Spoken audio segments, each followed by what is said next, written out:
Hey Nate, I was thinking, and I could definitely be a bounty hunter. Yeah, they actually steroid test for that, right? I did not know that. Never mind.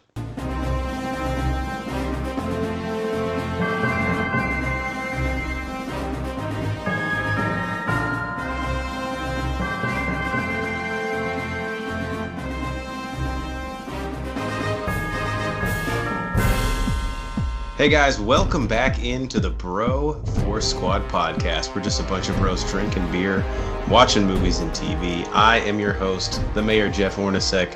Joining me today is the American hero Nate Thurman to review The Mandalorian Episode 3 on the four Bro Force Squad criteria: the acting, the story, our favorite scene, and any theories or questions we have. So, Nate, we're now three of the, I think, 9 episodes into The Mandalorian. Before we really dive right into it, what are your thoughts on this show, man? Disney Plus's like big headlining original series. How's it hitting you so far? Man, they're kicking it off really great. It's pretty cool to see like this kind of Western, almost samurai-esque TV show that they're busting out for this. Obviously, in the Star Wars galaxy here, but I love it. I think it's kind of bringing together a lot of different things. Uh, but I mean, even the wife is liking it, and Star Wars isn't the biggest on her radar most of the time. I'm glad you mentioned like it kind of has a samurai feel because I was definitely getting the Western vibe. But this last episode, now I'm like, okay. First off, the budget is not fucking around, which No. is interesting. I mean, I knew it was Disney and Star Wars. Like they're not. It's not like they're pinching pennies. But this episode, I was like, damn. Okay, I see you. Yeah. Yeah, they're really. I mean, obviously with all the special effects and all that kind of stuff, you can tell that they're not, like you said, pinching pennies. But I mean, they have a star-studded cast, so they're getting paid a decent amount of coin. True. Speaking of that star-studded cast, our first of the four Broforce Squad criteria is the acting. So, in this episode, it's mainly Carl Weathers and Pedro Pascal's Mondo character. So, what did you think of the performances in this episode? Um, I thought they were great, and I want to pinpoint on like a few things that Pedro Pascal has to do in these, and I think throughout the first 3 episodes, I've kind of noticed it more, and I think we're going to notice it more going forward. But obviously, he has his helmet on the whole time and cannot take it off. So Right. the way that they're kind of using his physical cues and the subtleties of how they're really kind of folding that into the plot is really great. Like he doesn't have like a lot of big movements, so any movement he does have, it's really noticeable. And like you don't have the facial expressions, so I think they're doing a really good job of kind of battling through a character with no facial expressions and trying to figure out how to jump some of these hurdles. And it's really cool how they're doing that. Yeah, I was thinking the first 2 episodes, I was like, dude, if I'm Pedro Pascal, this would be really frustrating to me. But knowing the way actors think, it's Hmm. probably a really welcome challenge where everything basically has to be done, not even non-verbally, because like you said, he can't even use his face, or at least if he does, no one's fucking seeing it. Yeah, So exactly. he'll do subtle things like slowly turn his head to look at someone, and like all his movements are very methodical. I Hmm. don't know, man. It's like it's almost like a new form of performance capture in the sense that like you have to do so much with so little. Like every movement matters in a weird way. Yeah, exactly. That's kind of what I was pinpointing on. Like you notice those subtle movements because he doesn't make any.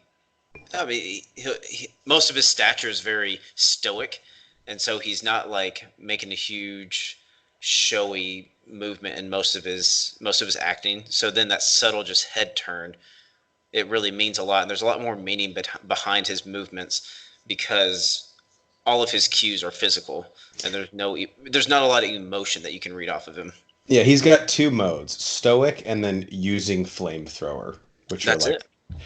but I actually thought in this episode, like you were kind of saying, he really got a chance to show more of the depth of his character, both in, we kind of got to see the background of his Hmm. Mandalorian in this a lot, Yeah. wanting to help the little foundling guys, and then his motivation, which we'll get into in story about helping Baby Yoda after he sold him up a river. Yeah, One, there's obviously a big change there, and he really got to show off some good acting chops. Um, because of the big moral struggle that the Mandalorian is going through at this time. I don't want to like shit on this guy, but Carl Weathers in this just feels a little bit in over his head. I know he's kind of like a one-speed actor. Mm-hmm. He's kind of over. I don't know, man. I get that he's supposed to be the guy who's like has no moral compass and he's just like in it for himself, but he just like yells every single line that he was good in the end of the episode, but that first scene where he was in the bar and he was like, "Have a drink." I was like, "Dude, you sound like a video game character right now." Yeah, he was a bit over the top. But yeah, other than the last scene where he actually got to show his truer colors, yeah, I mean he's not giving me much. I mean he just seems like a typical dirtbag character in a TV series, but I don't know that we should have like a high bar for Carl Weathers to clear. Probably not. He may have hit his stride like 30 years ago. Even he's at home like, what the fuck do you want from me? I don't get it. One thing I thought was interesting. So Jon Favreau, I don't know how many of the episodes he has written like at the end of the season, but he's written the first 3. Mm-hmm. And he actually had a cameo in this. He was that really big Mandalorian who got in like the locker room, quote unquote, brawl with Mondo, and he was like getting his armor changed out. Oh, gotcha. Okay, nice. That was his voice. So I thought that was kind of cool. I didn't know that till I looked at the episode afterwards. Yeah. Oh, that's pretty awesome that he made that cameo. Yeah. Nice little wrinkle going back and looking at it. Yeah. All right. On to the story and plot. So I think of all 3 episodes, this one really got the plot moving this week. So quick summary. Mondo sells his bounty for a shit ton, which the bounty obviously is Yoda. Basically like metal Yu-Gi-Oh cards is what he gets back, is what I wrote down. And then he gets guilt-tripped by himself and steals Baby Yoda back. The other bounty hunters can't have him making them look bad, and so they all come to kill him a la... It was like a John Wick 3 moment where everyone's little pucks are going off at the same time, which is a really cool scene, I thought. That's a good comparison. Like everyone's cell phone's buzzing, like they all get the same email. And then, of course, the big shootout at the very end, which we might get to in best scene, between all the Mandalorians and them. And then he flees the planet with Yoda, and presumably the Mandalorians now have to exile themselves as well. So a lot happened in these brief 30-minute runtimes fly by. So what did you think of the story where it took us this week? When everyone's shit started beeping, I thought there was just like a 45-minute wait at Chili's or something. And like everyone has those like vibrating things. There was a system error, like everyone gets a fucking table at one time. No, now hold on, we're gonna have to fix this. Hold on 1 second. We better get free mozzarella sticks because you fucked up all of our nights. At least some chips and salsa, please. But no, I completely agree. This episode out of the first 3 had the most depth, and it really presented a turning point. Obviously for Pedro Pascal on this, because he is struggling with his moral compass now, and he goes back and gets Baby Yoda as he's being coined.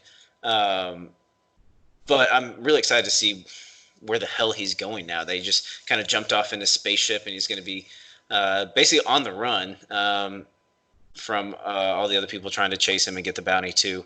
But no, I think this is going to be the turning point. You're going to look back and be like, episode 3 was where everything changed, because they were kind of setting stuff up for this.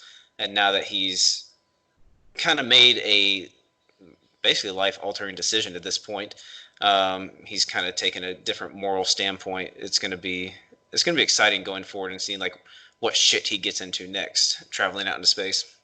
So I've kind of gone back and forth on this. The show has planet jumped way more than it's felt like, if that makes sense. So we've basically been on 3 different planets, although I guess the same planet twice, but 3 planets in 3 episodes, but it has felt much more contained than that until this episode, I feel like. Yeah, I'm the worst at trying to keep up of like scenes and where the fuck they've been at, but yeah, they've been to the place where he returns his bounty and gets his jobs, then where he got Baby Yoda, and met up with Nick Nolte, who I loved, by the way. Yeah. And then the third, where was the third well, so the first episode he's on this starting planet, and then the Baby Yoda planet. Second episode, that's he's right, pretty much on that planet the whole time, and then leaves at the very end. And then this episode he's on that home planet again, and then leaves at the very end. Yeah, that's right. So yeah, but now things have really picked up, and I'm kind of with you, man. I have no idea where he's going. He doesn't seem like the type of guy who operates without a plan typically, so I'm sure he has. And actually, just kind of calling back now, the series opens with him on that ice planet, so I guess we've even been on another planet. So at this point, he technically has a bounty to go receive, doesn't he? He got one from Carl Weathers there near the end of the episode. Right. Picked up But one of those circular discs.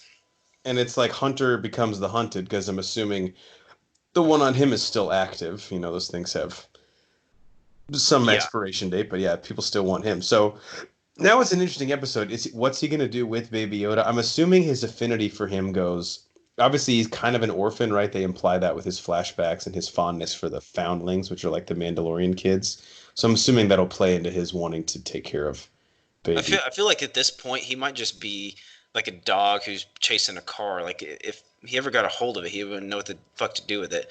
I Right. feel like the car is Baby Yoda. He has it. He needs to protect it, but he really has no idea what to do now. I think And, that's going to be the struggle going forward. and I'm wondering because they've kind of given a little bit of his story through flashbacks, like at least two times. I know they've shown that one scene where like his village just gets fucked up. Yeah. I'm assuming the big reveal is going to be like who is Baby Yoda and what's the plan with him, as opposed to who the Mandalorian is. I'll be honest, I don't mean this as a diss on that storyline, but right now I'm way more interested in Baby Yoda than I am who the Mandalorian is. Maybe that's just me. Um, no, I completely get that. And I don't think they need to get too caught up in the backstory of him. I think he's already, even through 3 episodes, a well-established character. I mean, there will be some backstory that gets brought up, and that's fine with me. But yeah, moving forward is really what I'm interested in, seeing how Baby Yoda ties into um, even any of the Star Wars trilogies or sagas. And people at home, when we say Baby Yoda, we don't think we know doing the timeline, this is not an infant Yoda. It's just a baby version of what Yeah, Yoda it's is. funny as I just like look online and like read the intranets for any Mandalorian information. That's literally what everyone's calling them. Everyone's like trying to defend themselves. Right? We know it's not Yoda's exact baby, or we don't. We know it's not Yoda as a baby. We know the timeline does not work out that way. Right. But it's just been the term that's pretty much coined for him now. Maybe Yoda went to a sperm bank when he was in college, and that's what happened. Uh, he just had a little leftover in the freezer, and they're like, you know what? You know what? I'm gonna take that. Some Yeah, lucky lady got Yoda sperm. you're welcome. One quick question I had, and the people at home are probably like, "Oh my God, that's so obvious. Shut the fuck up." But is Mondo, the character we're following, is he the only Mandalorian that doesn't take off his helmet? Is that like something specific to him, or is that, do you think, like a thing that all the Mandalorians do? So I can't remember. I think this is actually in one of the episodes they did mention it, and I'm pretty sure it's a thing that all Mandalorians do. None of them take their helmet off. I Okay. think it might have been Nick Nolte's character who said something about it. Yeah, But he knew a that lot about them, statement, so I'm I assuming a can't lot of it was like their I can't remember if I reputation. heard that in an episode or I read it online somewhere. So Okay. someone can correct me if they need to. I was just wondering if they were keeping that as part of like the reveal of who he is, because there's some rumors out there. We'll get to this in theories that he's Boba Fett or maybe some other character we've met in Star Wars, and I didn't know if Mm-mm. they were. Either way, it fits perfectly if you're trying to delay the reveal of who he is, because there's probably 10 times he would have just taken his helmet off. But also, how does he eat? That's a good question. I mean, how does he perform pleasurable acts on his lady friends? I don't know. There you go. I mean, that's actually more important than nourishing yourself. I'm glad you brought that up. Yeah. All right, favorite scene in the episode. A lot of shit happened here. A lot of shit blew up. A lot of people died. A lot of action. I mean, more action in this than like some actual action movies. What was your favorite scene? I'm trying to let me see. Going back, um, I mean the low hanging fruit is obviously the last scene where he's trying to get Baby Yoda out, and then they come in and the other Mandalorians come in and kind of save his ass. Um, basically, When he was getting laying in that cart, like getting shot at by everybody, I was thinking Baby Yoda was gonna do his force shit again, but they I looked was at him hoping so. I know. I was seeing and the he, fingers crossed the whole time. but he was like definitely on the 60-day DL. Like there's not much he could have done. Yeah, that was when he had just gotten him out of that freaky I don't know, concentration camp looking cell that they It had him in. was it was probably like the sketchy hospital that Antonio Brown did his like cryotherapy at, because it did not look like the shit they were claiming they could do to help you heal was actually getting done. Yeah, we're just gonna try and help you and heal you. No, you're trying to split my genes and clone me or We some don't weird shit. we only take cash, not insurance. It's not a red flag though. What about you? What was your favorite scene for this episode? So mine was the one just preceding that, basically where Mondo is infiltrating Werner Herzog's lair, who's like that Hmm. German imperial sympathist, to Yeah. get Baby Yoda. It had a vibe of like those video games where you kind of sneak around and then kill people, kind of like Metal Oh Gear my! You Solid. took the words out of my mouth. Yeah, Metal Gear or Solid, absolutely. Yeah. that's definitely the vibe I got, like hiding around corridors, Wow. even like parts of Arkham Asylum probably. Yeah, that's And then he awesome. just fucks a bunch of people up when he needs to. Like that scene what was the name of that weapon the chick made for him? The whistling, you know what I'm talking about? Mm. That one that he like shoots around. She's like, use them sparingly, and he shoots them around to like kill all the guys surrounding him. Oh, he went down and it was like a missile that shot out of his wrist. Yeah. I don't remember the name. It was a whistling something, I feel like. But That that one was scene was badass though.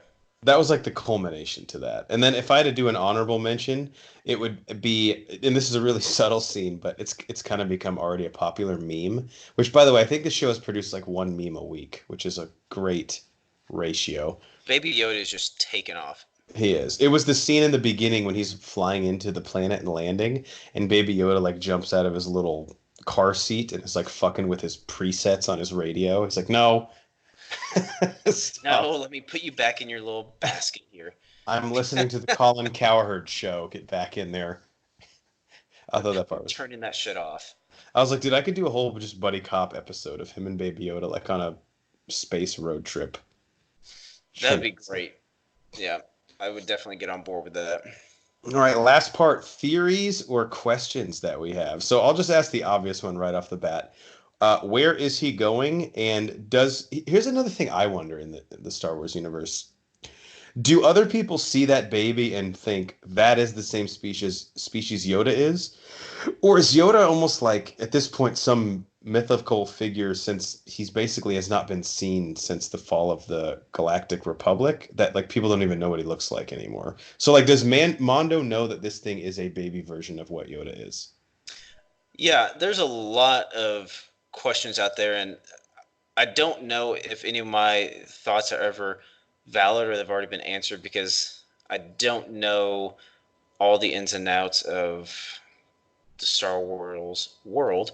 Um, but yeah, just like you're saying, like who all knows like what Yoda species is and what he looks like, and are they familiar with his history or where he's been and where he's at? Um, so what you were just saying there, Yoda hasn't been seen since the fall of the Empire, basically about 5 years ago. Before this, Well, and that would even be him on Dagobah. Like as far as a lot of these people know, he probably disappeared after he fought the Emperor in Revenge of the Sith, which would be like probably 40 years before this. oh yeah, that would have been okay. Yeah, even further than that. Yeah, that's right. Yeah, that's a But good question. it depends what circles you run in. Another thing I'm wondering is, so that scene on the planet where he gets Baby Yoda and Hmm. he's fighting the Rhino thing to steal the egg, and Baby Yoda uses the Force on him. Do you think Mondo knew what was happening then, or was he like, man, I just got really lucky somehow? I mean, he knows Baby Yoda did that, right?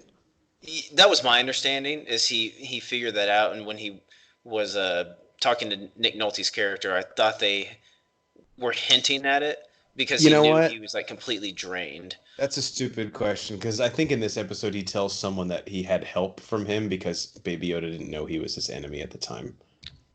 Yes. Yep. So that You're makes correct. Yeah. Now in mentioning that, um, but yeah, going forward, yeah, where is he going? I think he honestly, as stupid as it sounds, he might go after this. It may be a small bounty that he has, just to try and run from everyone who's chasing him at this time. Um, but he might just try and go do that and protect Baby Yoda at the same time, which would be two that would be birds. Yeah, two birds, one stone. Might as well make a little cash. Although I probably cannot go back to where I just came from to collect on this. Yeah, so it's gonna have to go under my mattress instead of my Bank of Tatooine account. Yeah, we're gonna Um, slide these metal bars under here for a while. I have a quick theory, and then I'll let you jump in. So I'm assuming, even though he's a bounty hunter, do you feel safe saying he was not supportive of the Empire? Because that guy that he gives Baby Yoda to is clearly like an Empire Hmm. sympathizer. And it doesn't, I mean, he's Switzerland, right? Like he doesn't really give a fuck. No, yeah, he's a free agent. He's just out there making his own cash. He doesn't really care about anyone else's allegiance. I don't think at this point. Okay. Yeah, I mean, he's just kind of a rogue rebel. I don't think he really falls under any strict category at this point. He's like the chick who's like, I don't really want to date anyone. I kind of just want to sleep around while I'm in college. Derek. So I appreciate that you wrote me that song on acoustic guitar, but it's not really going to move the needle for us. No, I mean, we'll have one night and it'll be fun, but Chad over here, he just bought 2 cases of White Claw, so Yeah. variety pack. There's no law when you're drinking the claw. So Absolutely. my theory with that is maybe because this is after Return of the Jedi and presumably 25 years before The Force Awakens, maybe this could be like the start of the Resistance in the First Order. So are Poe Dameron, who's Oscar Isaac's character, are his parents old enough to appear, or will we maybe see a de-aged Billy D. Williams as Lando Calrissian? I mean, that seems like something that this show might pull off. I don't know. Maybe he seems like someone who would run in circles with the Mandalorian. That's kind of one of the things that I was going to bring up, and I'm hoping happens even as early as next episode. I won't be too pissed off if it doesn't happen next episode, but having some tie-ins and not necessarily face to face with characters we already know, but like what you're saying, like parents of characters. Hmm. And this is probably too far of a stretch, but like Ray's parents, uh, Right. that would Or be awesome. I don't think they'll. I think that's too big of a reveal to just do in like a separate series, but things like that would be really cool, and I'm hoping that that comes to fruition soon, just so we can have some tie-ins and some other things. we're bringing like an aged up Donald Glover as like a young or a Lando that we saw just recently in Hmm. Return of the Jedi. Either way. All right, I have one question that leads to a pretty big theory that I have that I want to get recorded. But before I do that, was there anything that you were thinking of or that I just kind of triggered with anything I brought up? No, I just had the one thing that I'm hoping that there's going to be some tie-ins coming forward with some people. Like I said, not even face to face, legitimately with characters we already know, but tie-ins with like parents or any one-offs or things like that. And I Uh, get mad when people go, "Oh, that's just fan service." Like, you know who fan service is for? The fucking fans. So give it to me. yeah, Give I me all want it. that shit. I want it now. And I want Um, sprinkles on it. yeah, and then I mean, nah, that's pretty much about We it. could see like I know people are sick of fucking R2 and 3PO because they're so easy to throw in shit like this, but like I don't care, man. Bring one of them in. I'm not gonna complain No, for like a second. no, that'd be an awesome connection. But Or yeah, Chewie, because it's like obviously I know Chewbacca is a real actor in Hollywood, but he's apparently really easy to work with. So bring him in, and he doesn't age. let's do it. I love it. All right, here's my big bombshell. And without knowing what happens in the Rise of Skywalker, this is could be way off base. But what did the Empire douchebags want to extract from Baby Yoda? I'm assuming midichlorians. What are they doing with them? Could this possibly be the creation of Emperor or Supreme Leader Snoke? Is that what they're using that from? Wow, that would be crazy. And so with Snoke, so I mean, is it possible that Snoke right now is already at some level of power? Or yeah, or he's got to be close, right? Maybe Snoke is some dude who they extracted midichlorians from a Yoda spawn, and he went under like some insane surgeries, hence why his face is so fucked up. And they like either injected or infused him with what's in this baby Yoda, and that's what caused him to become so insane and also force sensitive. I don't know, but I'm 100% on board with this theory. I love it. It's I like It's like stem cells. They're taking basically stem Basically. cells and then creating different cells with them. So yeah, they're extracting these metachlorians from Baby Yoda and creating this super monster in Snoke. Wow. And maybe that's somewhere else out there on the internet, but I promise you, as I'm recording this, I have not seen or heard that anywhere else. It was just something I kind of thought, huh. And also, we're always looking for ways to retcon and fix The Last Jedi. That could be part of it. Fix what Ryan Johnson did in any way you can. Yeah. I don't know if that's true or not, but like I said, I'm 100% on board with that theory.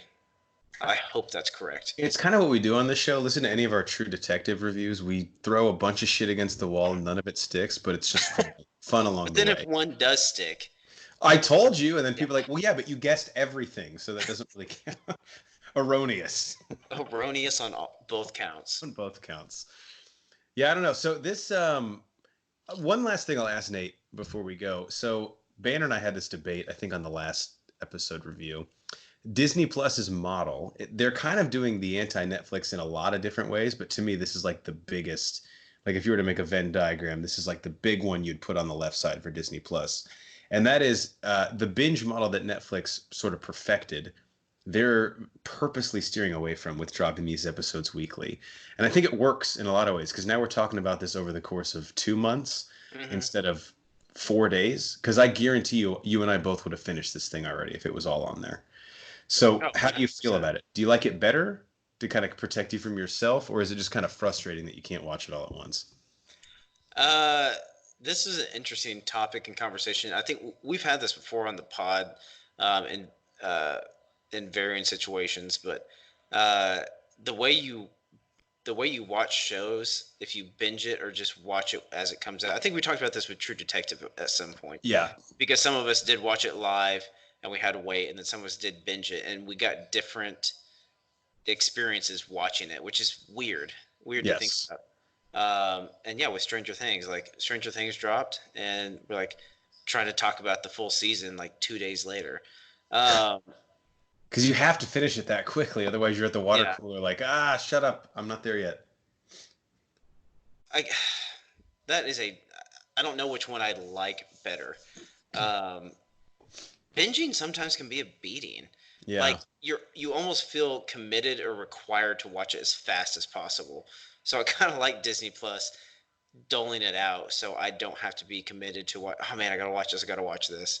Well, like if you Uh, watched an episode, like for example, the first episode that ends with the reveal of Baby Yoda, any quote unquote cliffhanger, if I have the binge model there, I'm just inherently going to click the next episode. yeah, it takes away. It takes away a lot. Um, it takes away cliffhangers, really. Yeah, Like they that. have no power anymore. Like, all right, well, I'll just Like fucking the sit end of with. the end of the season, you can have a cliffhanger. But other than that, I mean, you're just on to the next one. So it sets up a new dynamic as far as streaming. I'm not mad at it. It doesn't frustrate me. I'm fine with them doing it. Gives you something to look forward to. I kind of wonder if it's kind of a game of chicken right now, whether, and we talked about this on the last episode, whether them or Netflix will blink first. One of them will change their model, I'm sure, at some point to the other person's. We'll just see who prevails. Yeah, if I had to guess, at some point Disney Plus will start mass releasing seasons. I Yeah. think that the general public, that's what more people want. Well, the one thing we talked about is like time in app. So like if I am moderately interested in a show, the odds of me binging it are higher than like if I had already lost interest in The Mandalorian, I'm not coming back next week. Whereas I might have binged it if I had all 6 episodes at once just out of curiosity to see how it ends. Yep. Yep. Either way, I, that's a moot point here I because I never love I the never show. thought of it that way, but that's a great point, and um, it's a great argument for why Disney Plus may go in that direction. Because you can make shittier content and people will just stick around for it because it's less of a commitment. Yep. All right, anything you want to leave the people with before we head back to a galaxy far, far away? Um, no, I'm boring. I got nothing. All right, for the American hero, Nate Thurman, I'm the Mayor, Jeff Hornacek, and we are the Bro Force Squad podcast. Check us out next week for episode 4 of The Mandalorian. Follow us on Twitter at Bro Force Squad. Subscribe to us on iTunes, Spotify, and YouTube. Type in Bro Force Squad. That's 3 separate words. Type in those same 3 words on letterboxd.com to check out all of our reviews and check out all of our content on our website, bro4squad.com. Till next time, we're going to go listen to Sirius XM with Baby Yoda. You don't fuck with someone's presets. It's just not something you do. You never touch a black man's radio. Watch out.